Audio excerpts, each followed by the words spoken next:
There's no way to understand modern Russia without going way back to the 1990s.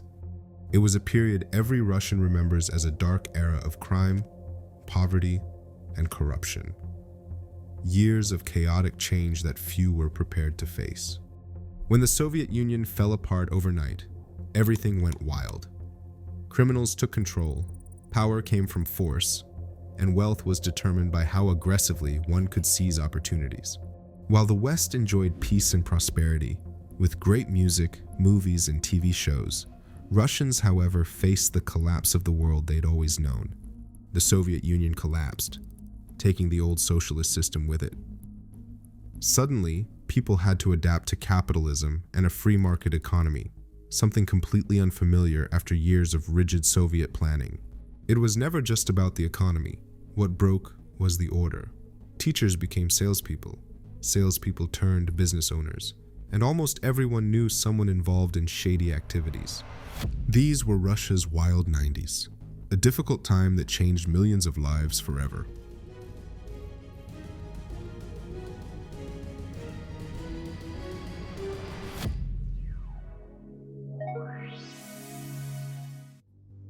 This is the second part of our series. In the first video, we looked at how the free market economy crashed into Russia like a wrecking ball, and how ordinary people paid the price. Hyperinflation, failed privatization, and the collapse of industry turned daily life into a brutal struggle. Now we dive deeper into what came next, what it felt like to live through it, how people survived, and how the chaos reshaped Russia forever. In December 1991, the Soviet Union dissolved, with 15 republics going their separate ways. For Russia, this transition wasn't just difficult, it was brutal. The economy collapsed almost overnight. The ruble lost value faster than it could be printed, so prices skyrocketed.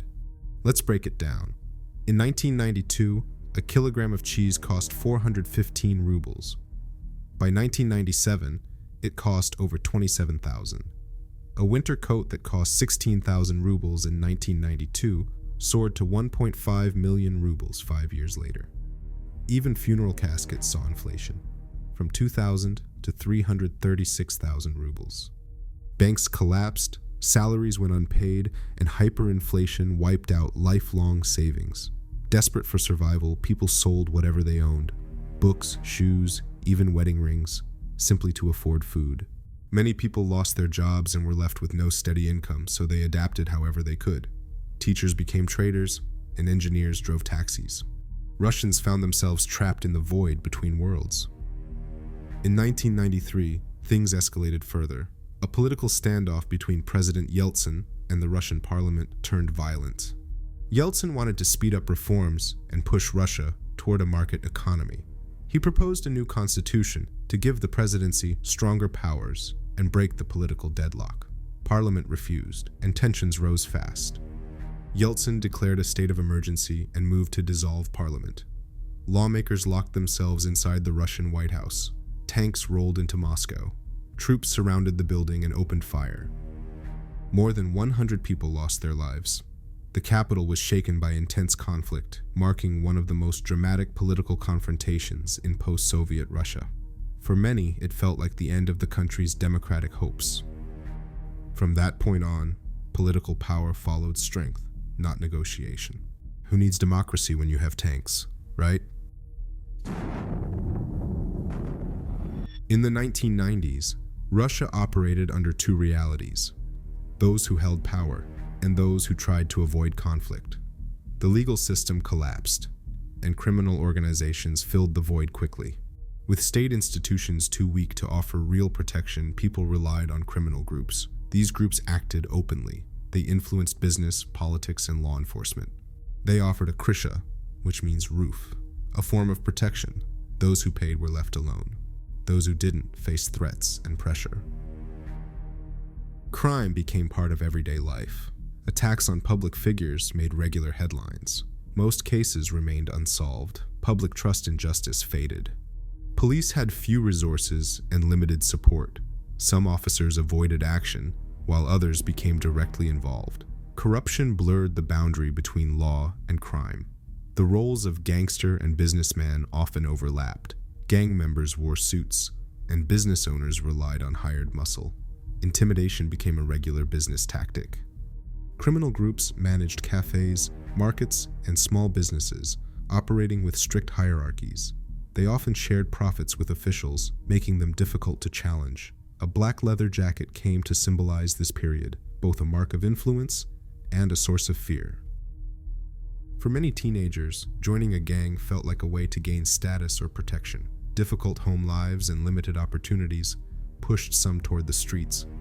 Older youths pressured younger students for money, and street rules often carried more weight than those in the classroom. Fights, intimidation, and small-scale theft became part of everyday life.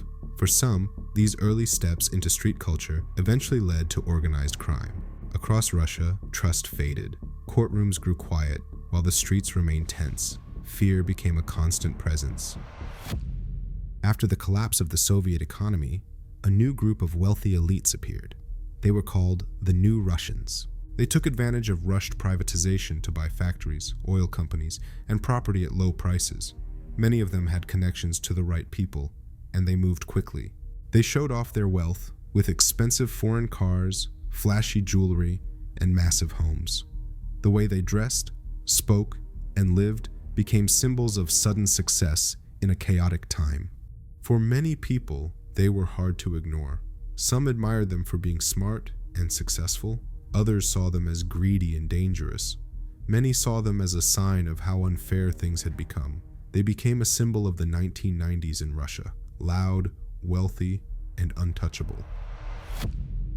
For ordinary Russians, daily life in the 1990s was a constant challenge. They waited in long lines just to buy basic food. Store shelves were often empty, and alcohol was widely available and sold almost everywhere. With cash losing value, many people relied on barter markets to exchange goods.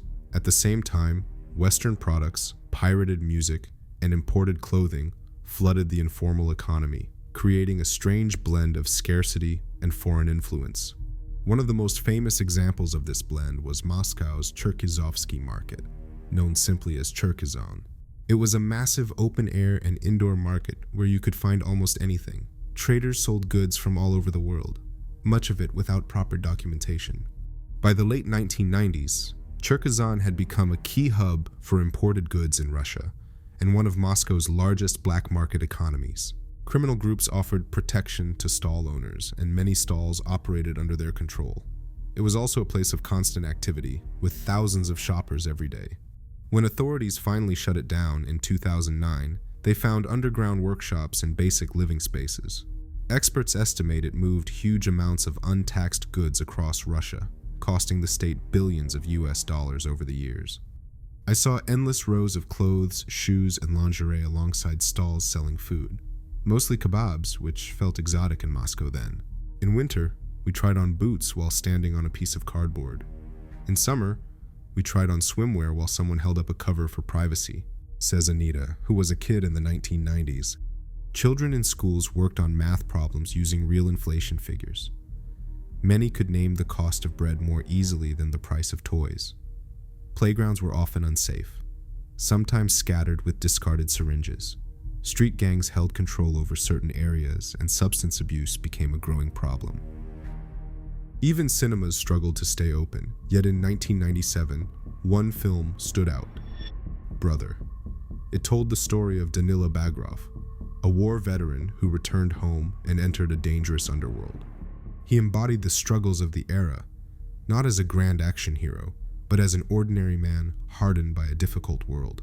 His steady resolve mirrored the spirit of the decade, and audiences related to him because they recognized their own hardships in his path. In the middle of economic collapse and rising crime, Russia faced a brutal conflict in the North Caucasus. The First Chechen War began in 1994 as Moscow tried to regain control over the breakaway Chechen Republic. The fighting was intense, and thousands of soldiers, many of them young conscripts, were sent into a dangerous and unfamiliar environment. For those who returned, the transition back to civilian life was difficult.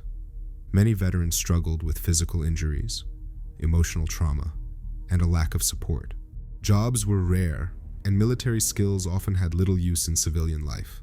Some veterans found work in private security, Others entered criminal groups, and many focused on getting through each day. Trust in institutions fell, and people leaned on personal networks over official systems. Stability became more important than freedom for many. The wealth gap, born in the privatization years, stayed wide. Unlike Yeltsin, who seemed locked in a losing battle with gravity and often appeared distracted by celebrations. These years set the stage for the political changes of the 2000s, when a silent figure from the KGB stepped forward. His promise of order, decisive action, and a return to state strength appealed to a population shaped by chaos, and it was under his leadership that Russia entered a new chapter.